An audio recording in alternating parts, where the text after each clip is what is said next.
educational opportunities are real and can be overwhelming. This will be an ongoing dialogue and call for action, and it needs to happen globally. More now than ever, the interactions among student communities across the globe are critical. These global experiences we'll be talking about today offer you such an opportunity. Northeastern students have proven global ambassadors in quieter times than this and have shone through their professionalism and a sense of community. While there are still many unknowns, I know you will win this. Why? Because you are resilient, innovative, compassionate, and fearless advocates for a better world, and I salute you for that. Now, as we are planning for the fall and also for other academic terms, we organized this session to introduce you to some amazing people who will share their thoughts and experiences about global co-ops. I would like to thank our speakers in advance, especially those joining us very late at night. We will allot about 45 minutes to the three topics: remote, home country, and self-developed. Right after, we will take your questions, so please add them in the chat box as we go. This session is recorded, and resources and materials will be shared with registrants through NU Careers. And now I turn it over to my colleague, Lisa Campanoni. Take it away, Lisa. Thank you, Aspa. Hi, everyone. My name is Lisa Campanoni, and I'm the Associate Director for Undergraduate Co-op in the College of Science. Our first two presenters will share their experience with remote global opportunities. As we adapt to the current environment, remote global opportunities are a unique way to gain exposure to a new professional and cultural.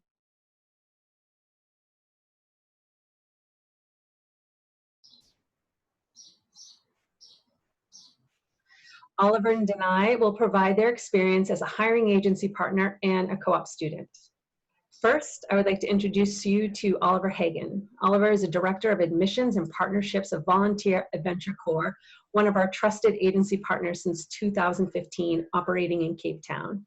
Oliver fell in love with South Africa in 2003 while an exchange student at the University of Cape Town, and later returned to the country in 2005 to work as a PADI scuba instructor, and eventually discovered his dream career within the field of international education. Oliver has placed Northeastern students with South African employers who offered wholesome experiences. Oliver?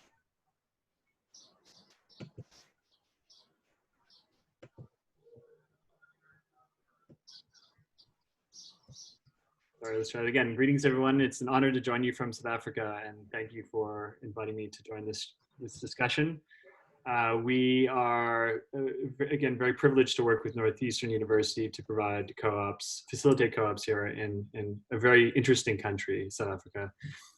During these challenging times where travel has been restricted, we have found a way to still give you a fulfilling and rewarding co-op experience via virtual or remote platforms.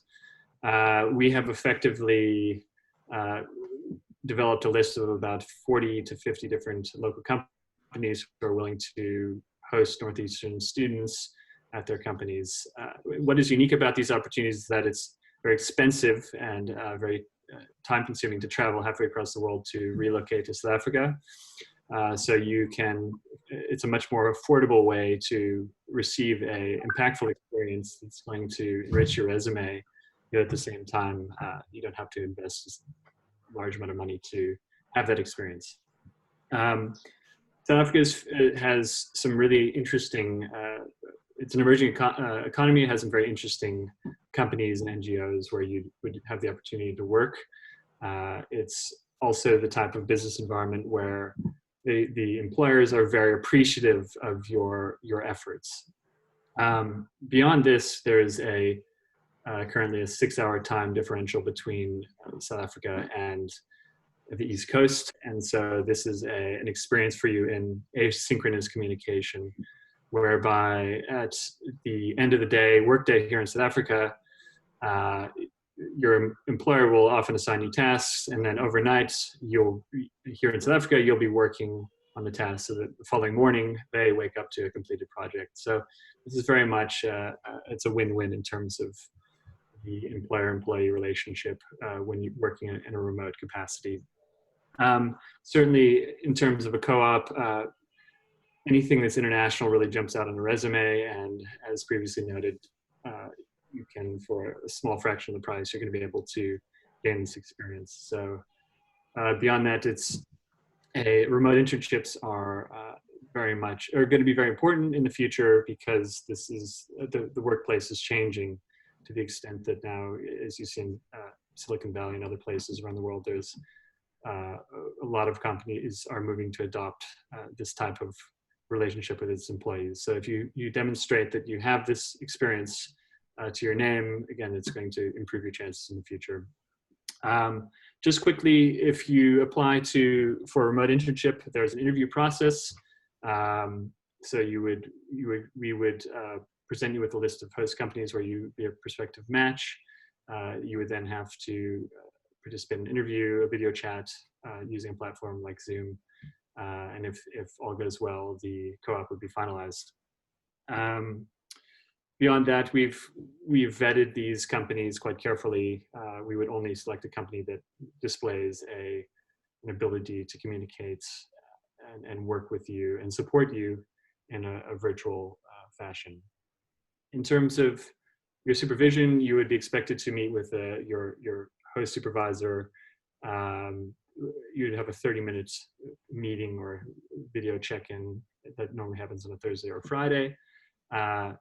Beyond that, you will receive regular feedback from your teammates, and you'll also receive feedback from any type of email-based feedback from the projects and work you do.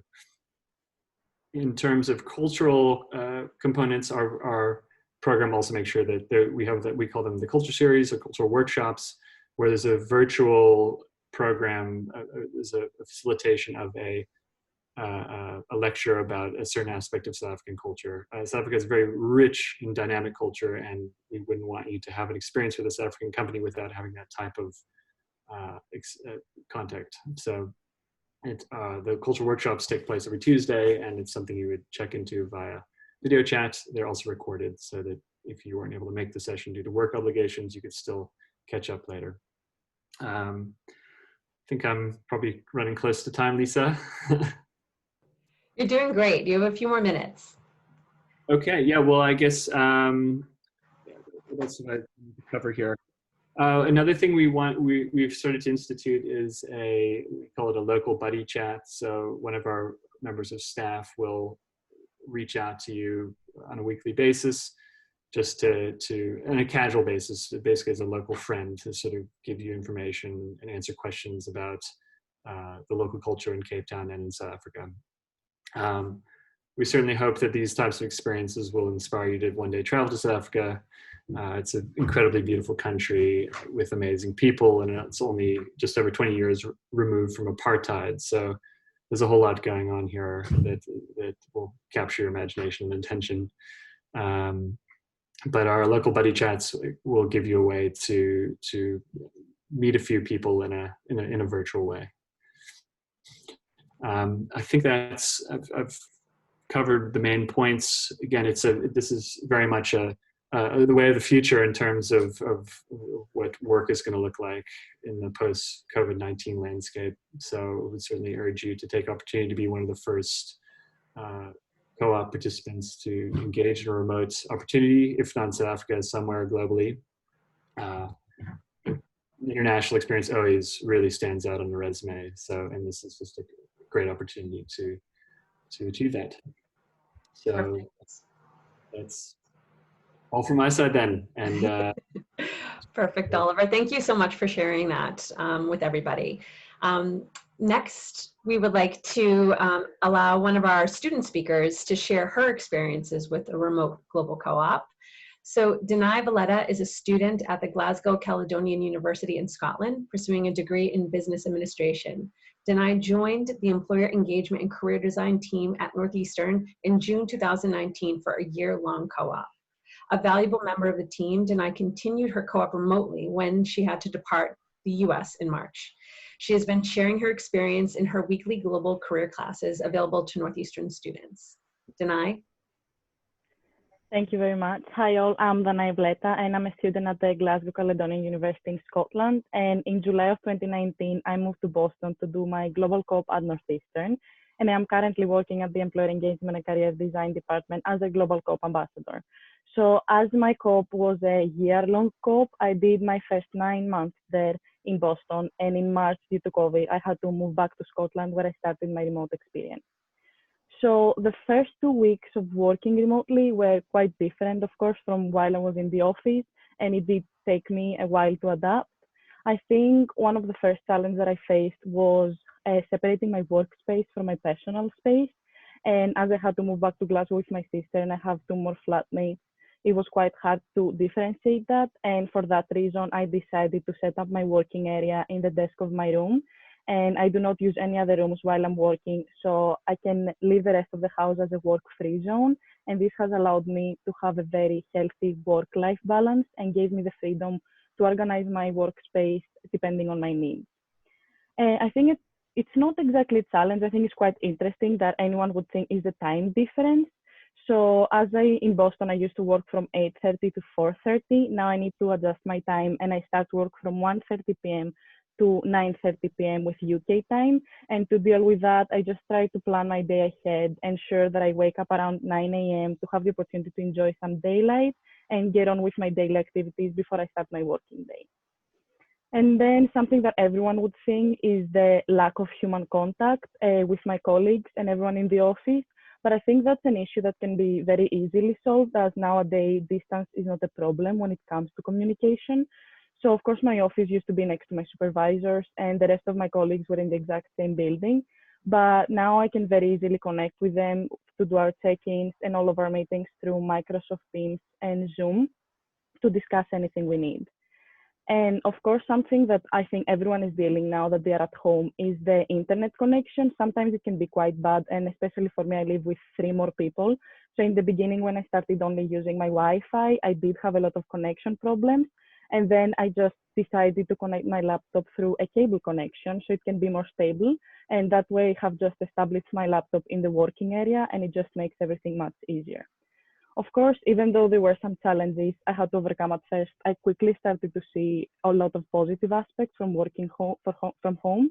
For example, I save a lot of time without traveling to work. So I just spend most of my time now being more productive, as I don't need half an hour or an hour remote to commute to work. And then the other one that again saves me a lot of time. You all know how big Northeastern is. So sometimes going from meetings from one building to another can take up to 20 minutes to walk to another one. So that saves me a lot of time as well. And on that note, I also save a lot of money by being at home all the time because I just spend money for my necessities and not for commute and other things that I would spend by being at work instead of my home. And I think finally, the most important one is that working remotely, I have the opportunity to work for a company that is located in another continent from the comfort of my home. And even though I'm not in the same location with my supervisor and the team, they always try to keep me involved in the group activities through different channels. So additionally, every Monday, my supervisor will send me an email with all the details about the tasks we have to be done until the whole week. And then shortly after, we just have a quick virtual meeting to discuss in more detail and plan all those tasks. And of course, we're going to have a small call every day to discuss how things are going and if new things have come up that we need to do. And something that I love is that every Thursday we have a very quick call with my colleagues. It's about 30 minutes. And it has been very helpful because it's just a check-in about life outside of work. And it just keeps this friendly connection between us instead of just the professional touch. And the most important one for me is that my supervisor has also taken the role of a mentor to me. So not only overseeing my tasks, but additionally providing me professional and personal advice related to my university work and future career. So I think I would honestly highly recommend trying a remote global co-op, as it is a very unique experience in many different ways. And also working remotely will give you the chance to any of you to be part of a global experience, even if otherwise you didn't have the chance to, if you were not able to move to another country for various reasons. So an advice I would give is that communication is key in everything, and I think everyone knows that, but if you are remotely, it's not that easy to do that through just a computer. So keep in mind that when you first start your remote co-op, have a short personal call to meet your colleagues, and in that way you're gonna have a very healthy professional relationship with them, and that's gonna be easier for you to go through this whole experience if you have quite a good connection with them. So I hope that my information will prove to be helpful to all of you, and I wish the best of luck to anyone applying for a remote global co-op, and that you all have a great experience as I did. Great, thank you so much, Danai. Our next section will be introduced by my colleague, Christina Kusukos, who will be moderating the next session. Christina?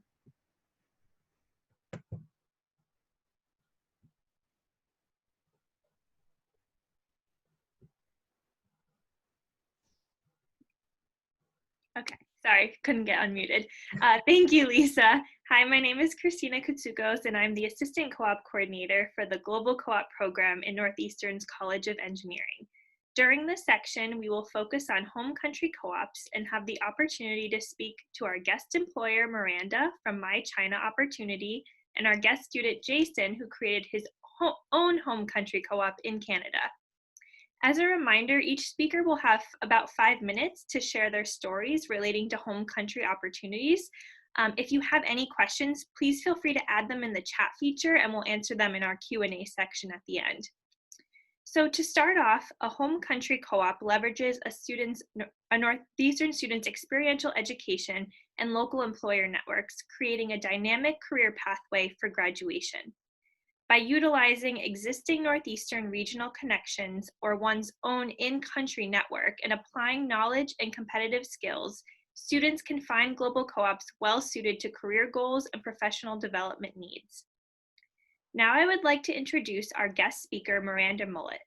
Miranda is the program director for My China Opportunity, a long-term Northeastern partner.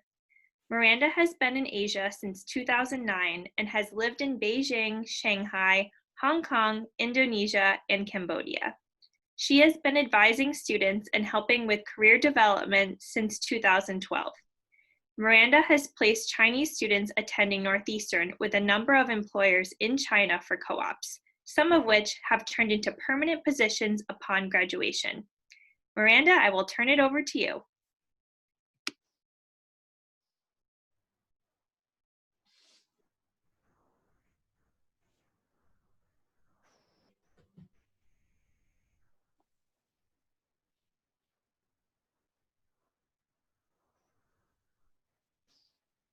I think we're ready now. I just want to start by saying that it's a pleasure to be here this evening, and I look forward to giving you guys a bit of information and insight from my perspective. As mentioned, I've been working with students for a number of years, and I've also worked in the Chinese industry helping with HR. So I know what the demands are and what the trends are from like the employer's perspective as well. In terms of what industries MCO focuses on, we have at this point a few hundred partner companies that we work with, but they range everywhere from design, so like product design, fashion design, graphic design, into computer science, so computer engineering, data analytics, and all the way into business. I would say that our biggest areas that we focus on are business and also computer engineering. In terms of opportunities, I think in this business area, we see a lot of demand for business development and marketing. And then in computer science, we see a very big demand in analytics and app development. We have a lot of companies that we repeat placements in, and one of the things that we've seen in the feedback we receive is that students who are coming from co-op, especially Northeastern, is they have greater competencies than other students. And when I say competencies, I'm referring to soft skills. because I think a lot of students who are finishing school in China,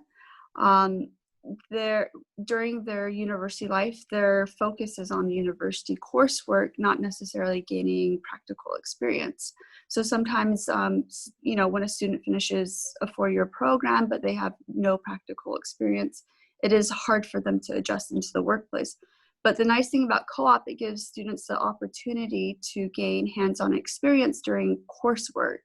So I think it's a really good balance, and I think employers recognize that when students are gaining this hands-on experience, that they're more well-rounded, just because, for example, in the workplace, they're able to communicate. So communication with superiors, colleagues, and whatnot, solving issues. Like if you have an issue at work, like how do you communicate and how do you ask for help? Just even simple things like showing up to work on time. You would think that these are simple things, but these are things that are, these are very important skills that need to be gained. And I think these skills are gained primarily from experience. So for home country requirements for China, of course, language is very important. So being able to speak Mandarin is key. And also speaking English is also very important, because a lot of the companies that we work with, they are mainly international companies. We choose to partner with international companies just because we want to ensure that students are in an environment where they continue to develop themselves at an international level in terms of like language.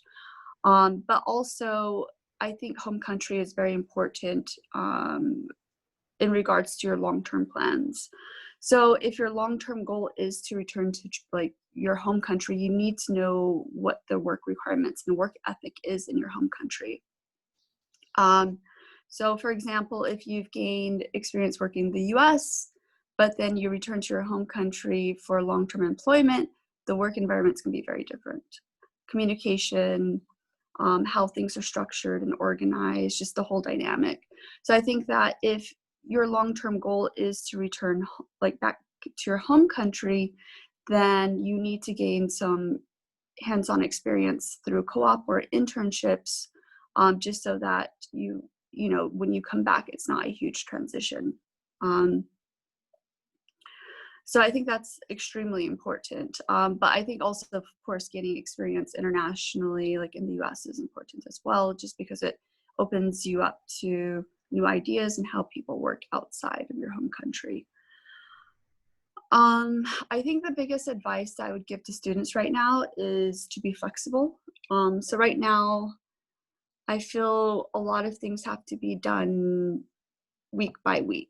So when you plan before, I feel like you would plan like 6 months in advance, 3 months in advance to do something. But now things change so quickly that you just have to be flexible and optimistic. I think that's really important, is always to stay optimistic through this whole process. But yeah, I think home country experience is extremely important for long-term goals.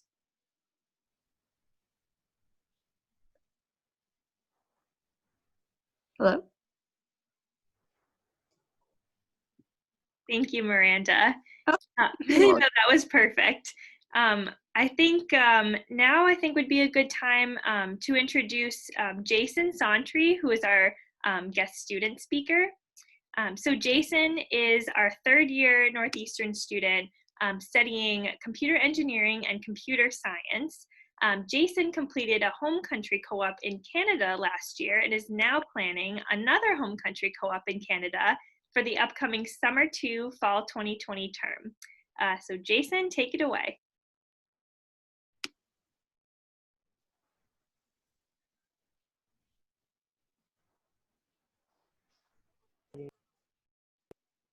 I should be unmuted now. Lovely, I'm unmuted. Okay, I'm Jason. As mentioned, I've done a couple of co-ops, both in Canada. So I guess I will start with just talking you through what I did and how I got those and why I chose to do those two. So my the first of my two international co-ops, home country, was at the Bank of Montreal, which is quite confusingly based in Toronto. The way I got that is networking mostly. So I was networking. The guy who eventually hired me, I had met him at a networking event in previous years, or a year ago or something like that, some time ago. And he eventually hired me. And he was, and having that connection was very valuable to that. And I think in large part he hired me because he met me, because we had a conversation about technology and stuff like that. And because of that, he knew I was, you know, competent in a way that a resume just can't tell you. What I did in that co-op was I was in the finance technology department, where we mostly made web applications that had various things to do with finance. So my upcoming co-op, which I have not started yet, is at Electric Brain, which is a small startup based in Toronto. They have a Boston-based subsidiary, but they're based in Toronto. How did I get this one? This one was also networking. I reached out to a guy I knew I met some years ago. I knew he was the president of this startup that did artificial intelligence for fintech. So I reached out to him and I said, these are my qualifications. This is why you might want to hire me. Are you in a position where you would like to hire a co-op or an intern? Sometimes when you're self-developing, I prefer to use the intern term because it's more generic. Anyway, and he said you have to look at it a bit, but eventually got back to me and said, yeah. So that's it, basically. Now, why did I choose these co-ops? The astute of you will notice that both of these are in my hometown, Toronto, Ontario. That's not why I chose them, though. I didn't choose these co-ops because they were close to home. That was just a fact about them. For me, I've always been very clear to myself. I've always thought it very, very important to have your priorities straight. And I knew what my priorities were. My priority was to have a co-op experience where the job I would be doing would be beneficial to my career and would be interesting to me. That was priority number one, and everything else was secondary to that. It so happened that I found two co-ops that checked those boxes that were based in Toronto.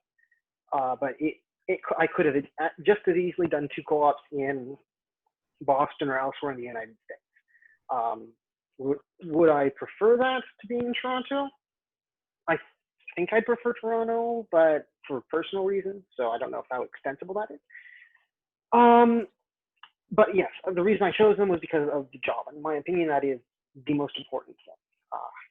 How I got these jobs, the ones I ended up getting were through connections. I also was applying online to job boards and stuff like that. I cold called a few people with no success. But I was also in the middle, throughout all this, I was also applying to places in the US, both attempting to self-develop in the US and using I Knew Careers in the US. And on top of all that, I was also, I wanted to do a co-op really abroad, i.e. not in home country. So I was self-developing there. It was a lot of work. So, and the main thing I learned through that is that developing a co-op not through a nice, pretty database, not so pretty, but a nice database like I Knew Careers is really, really difficult. It takes time, it takes a lot of work. It's very hard to do.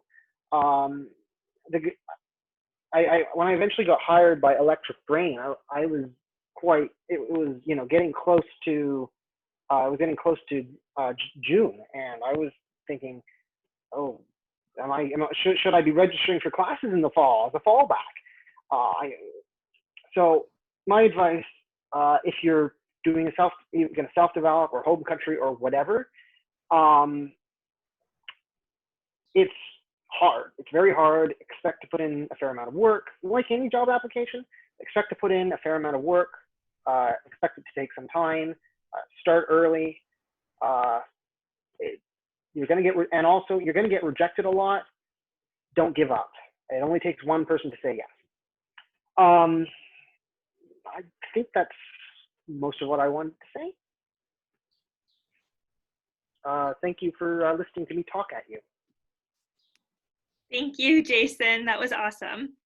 Now I'd like to introduce my colleague, Sally Conan, who will be moderating the next section.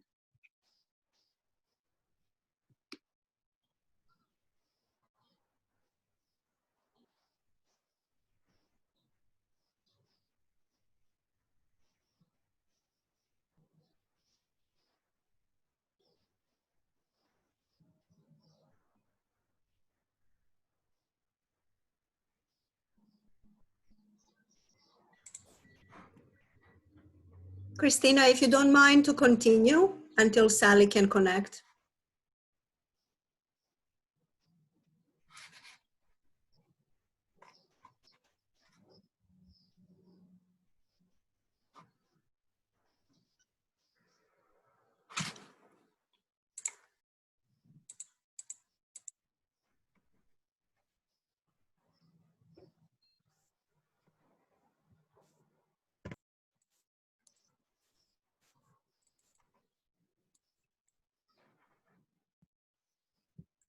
Hello, can everyone hear me?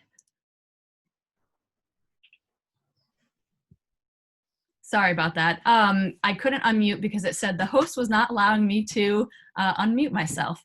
Anyways, my name is Sally Conan, and I'm the Associate Co-op Coordinator for the College of Engineering at Northeastern, and Christina is actually my colleague. Thank you, Christina. So this section will be on self-developing a co-op, and we will hear from an employer who has a student who self-developed the co-op, as well as a student who self-developed the co-op themselves. As has been noted, please hold any questions for the end. So the definition of a self-developed co-op, it's a niche co-op position or a co-op in a specific location that is developed by a student. The art of self-developing is a great way to leverage one's network and strengthen co-op search skills outside of Northeastern job platforms. A self-developed position allows students to find the perfect job in their desired location globally. So now let me introduce our guest employer, Diana Prata. So Diana is a principal investigator at the Institute of Biophysics and Biomedical Engineering at the University of Lisbon in Portugal. Her main branch of research is on understanding the role of oxytocin in human social cognition and its relevance to psychosis and autism. In addition, Diana is a visiting lecturer at the Center for Neuroimaging Sciences at King's College of London in the UK. Diana hired her first Northeastern University co-op student through the self-development process during the fall of 2017 when she was working at the Institute of Molecular Medicine. She has since hired 4 additional co-op students, one of which is currently working remotely for the remainder of this spring co-op. Thanks for being with us, Diana. Thank you. Thank you, Sally. So I'm very honored to be here, and I need to say I'm very thankful for this opportunity. So I guess I need to thank my first co-op student because he found us in the first place. But I also need to thank the Northeastern University for being so supportive, both spreading the word of the opportunity in my lab and accompanying the process really attentively and really well. So this is how it happened. Vasco was a Portuguese student, so our lab is based in Lisbon, Portugal, and that's probably why he knew about us. Although I had just started the lab a year ago. I was based in King's College London, and I opened the lab about 6 years ago in Lisbon. So he approached me, telling me about the conditions of the co-op status, that he was paid throughout the 6 months period, and that there was a lot of freedom in regards to what he would do with us. And this was especially relaxing for me, because when there is the obligation of having a project with beginning, middle, and end, sort of a scientific project, then then we need to be more worried about the timeline, and or if something gets delayed, like for example, an ethics approval for the project, then the student won't have time to finish it off and write a supposed report, etc. So what attracted me was first that the student was covered in terms of life supports, in terms of a stipend for the whole period, and also that there was freedom in terms of what he could do. And that worked out beautifully. So, and I think it worked so well that he came again a year after for another period of 6 months. And for us, it was great because he could participate in whatever each of the projects that I had running needed. So whenever there was something needed on one of the projects, I would turn to Vasco. And these, because they were like pieces of different projects, they ended up being quite varied. So sometimes Vasco was working on programming in MATLAB, for example, for a psychological task paradigm. At other times, he was participating in statistical analysis of pre-acquired data.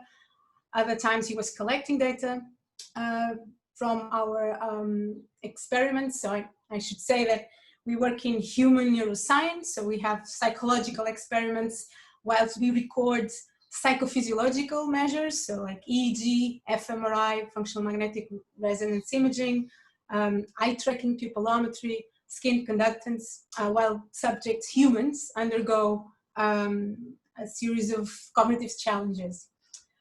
So at the end of the 6 months, in each period, he could gather a variety of skills, both in terms of study setup, data collection, data analysis, writing up, and it was very supportive for the other colleagues.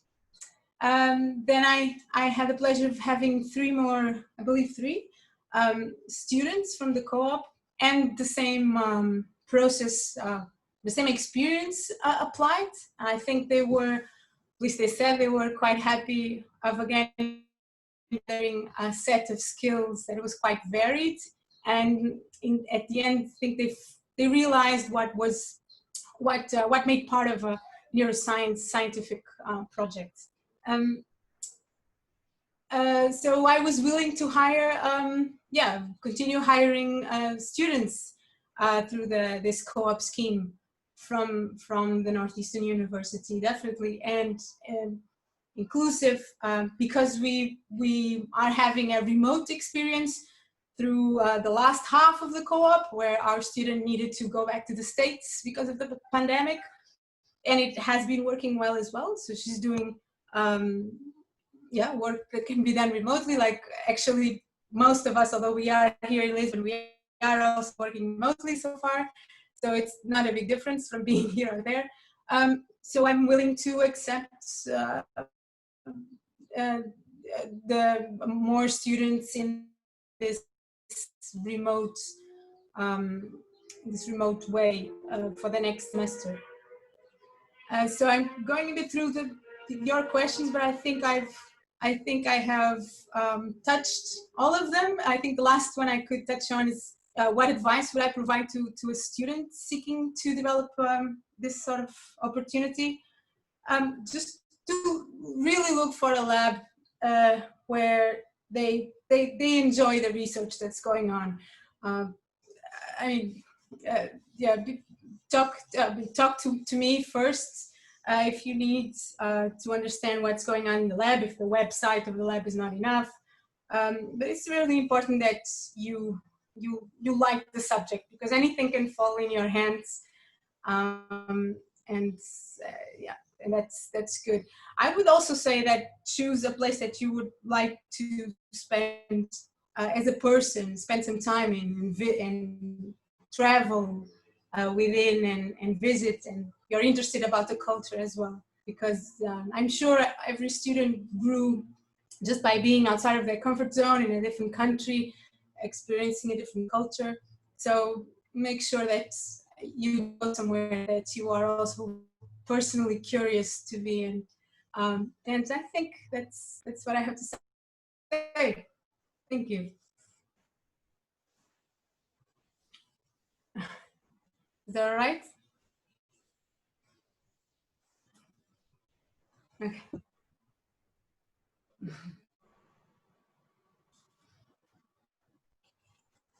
Hi, sorry, I keep getting this pop-up that's saying I cannot be unmuted, but thank you, Denai, for taking care of that. And Diana, thank you very much for everything and for discussing, you having students and welcoming them. We really do appreciate that.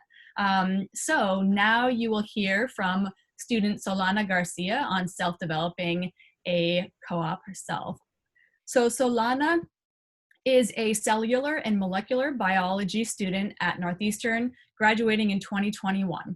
She has completed 2 co-ops. Her first co-op was at Neon Therapeutics in Cambridge, Mass. Solana self-developed her second co-op in Spain at the National Center for Microbiology of the Institute of Health Carlos III, where she worked in a translational research laboratory to analyze omic data applied to the study of human diseases. Solana?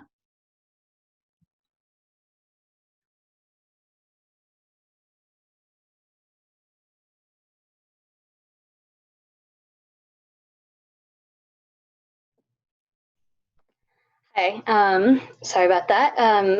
My name is Solana Garcia. I this past co-op cycle was co-oping at the Institute of Health, Carlos III in Madrid, Spain.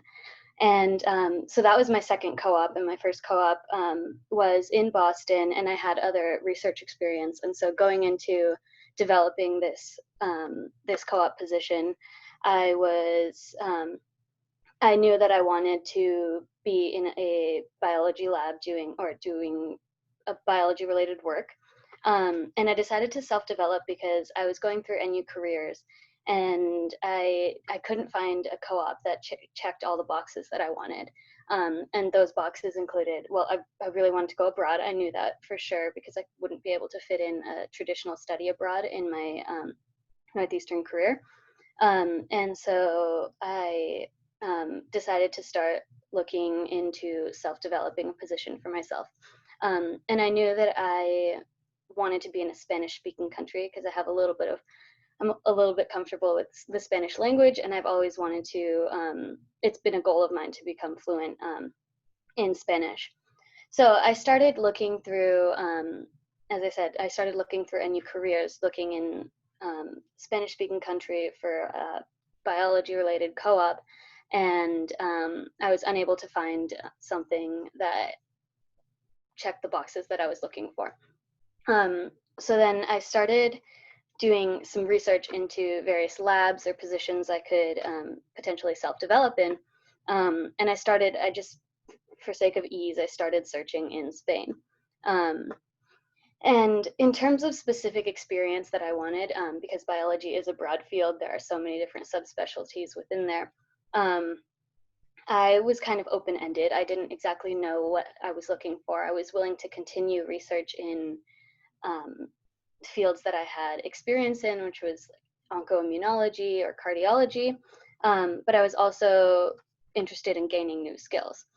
So I started by looking, since my search was so broad in terms of place, I just kind of chose a city in Spain and started searching there. And I looked at universities there and started researching into different PIs in labs there. And I basically created this list of PIs, their emails, what they did their research in, and I would note them down if I thought their research was interesting. And to go about starting to contact them, I talked to some friends who had successfully self-developed global co-ops before, and she told me to create a template for an email to be able to send out to all these people to doctor it up towards their specific research and send it out with my resume attached. So I created a template, and I started writing down all the different people I was going to contact. And then I just started sending out emails. And these emails were basically, hi, my name is Solana Garcia. I really like your research in blank. My school does this thing called co-op, which is, and I like explained that. And then basically said, would you be comfortable getting on a Skype call to discuss this potentially further? And whether or not there would be an opportunity for me to come and spend 6 months in your lab. And so while I was doing that, because I started, I want to say in October, early October, to send out these emails, I also reached out to people at my previous co-op and asked them if anyone could put me in contact with someone from who does science research in a Spanish-speaking country. So then I ended up talking to a couple of people in South America about their research, and I also talked to someone, one of the people I used to work with, who's from Portugal. She put me in contact with someone who kind of runs an online forum of Spanish scientists, and she put a post into this forum about me looking for an internship, gave a little bit of a description of my background, attached my resume, and described what I was looking for. And from that, I got directly a couple emails from various people in Spain who suggested either programs to apply for or suggested me coming to or talking to them about their own specific research. And so I ended up sending cold emails. I sent out about 10 emails-ish to various people, and went back and forth with a couple employers talking about what is needed on Northeastern's end in terms of paperwork and whether or not there's a full 6-month positions worth of work that I could be doing, what I would be doing, the whole thing. And I ended up also getting contacted by a woman in Madrid who asked if I was interested in doing bioinformatics research, which is something that I've definitely been very interested in for a long time because I am studying biology and math. But I didn't know how to code, so I never thought it was a possibility. And so when I heard about this opportunity, I was definitely super interested in it. And we set up a Skype call and we discussed, and I ended up taking that position. And I really enjoyed my time there. It was, for me, I think what made my search difficult in the beginning is that I didn't know specifically what I was looking for, which made narrowing down the people to contact a little bit difficult. So I think the biggest piece of advice I could give to someone who's trying to self-develop is figure out what you're looking for. For me, it was an international experience, the ability to travel and be in a Spanish-speaking country and learn new skills. And don't be afraid to just put yourself out there and start sending out emails. It is daunting, but the worst you could get is no response. And so it definitely works. If it works out, it's a great experience. Thank you very much, Solana. I appreciate it. And thank you to you and Diana again for taking the time to discuss both at the employer perspective as well as a student perspective of self-developing a co-op. So now we will move into questions and answers, and my colleague Lisa Campioni will take it from here. Thank you, Sally.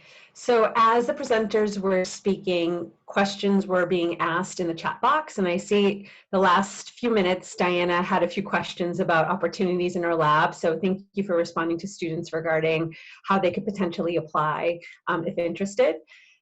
But I want to go back to the beginning. There was a question that was initially addressed to Denai when regarding your social life after you moved back from working globally.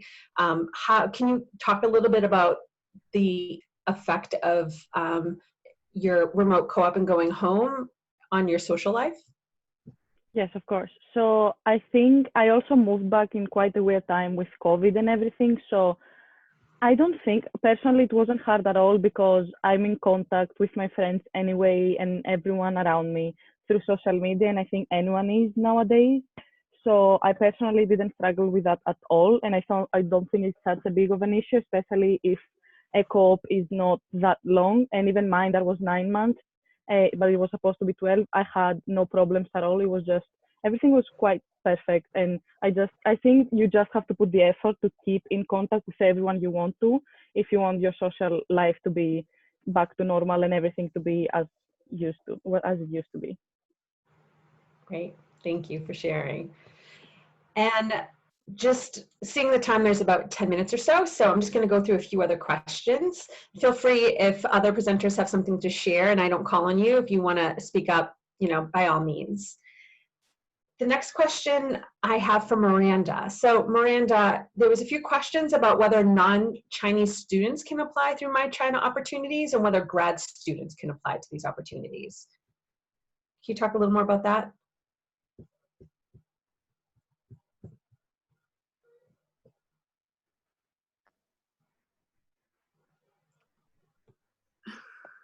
Perfect. Okay, there we are. Yeah. Yeah, so for China, the visa policy is very strict. So you must be a Chinese national to be able to intern here. You can also be like a Hong Kong ID card. Well, I guess it's all China, but mainland China, Hong Kong, Macau, these are all applicable for this location. I think visa policy will change eventually, but for now, it's just open to Chinese nationals. Okay, great. Thank you.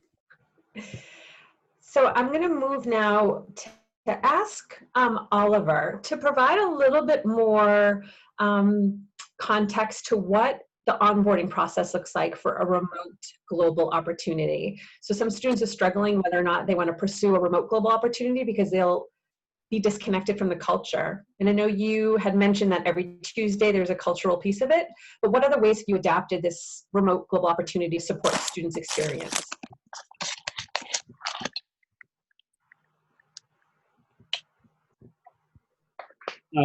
Thanks, Lisa. I think that the main way that we're connecting students and companies, we're basically an intermediary. So we spend a lot of time setting up the interviews, doing a lot of back and forth to make sure that you are able to effectively meet your host company. I guess that's sort of where you're going with that. In terms of cultural components, though, I think that, as I said, we have the weekly the workshops, cultural workshops, where there's a lecture where you learn about a different aspect of local culture. And we also have the sort of local buddy chats whereby you can ask questions about what is it like to live in Cape Town, or where are the great place to go out to dinner, what do you do socially on the weekends, so that we try to layer that into your experience. I think once you get going with your host company, though, there's a lot of natural friendships that will evolve through that. And a lot of the host companies we worked with are really like the idea of having remote interns who are based in the US, Europe. They think it's really unique, and so they've actually changed the time for their weekly team chats so that you can join, and are very much go to great lengths to make sure that you feel like a part of the team. I think that's one of the most important. It's important to feel connected to your host company, and so a lot of the companies we're working with have done a good job with that. So we make sure that we vet the local companies to make sure they will make sure you're a welcome participant. Great. All right, thank you. And our next question I have for Diana.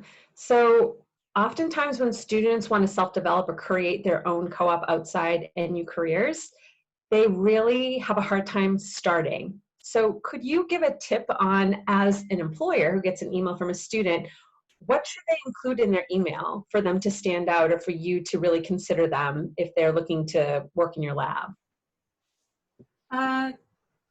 Yeah, a motivation letter is important. It's not just a formal item.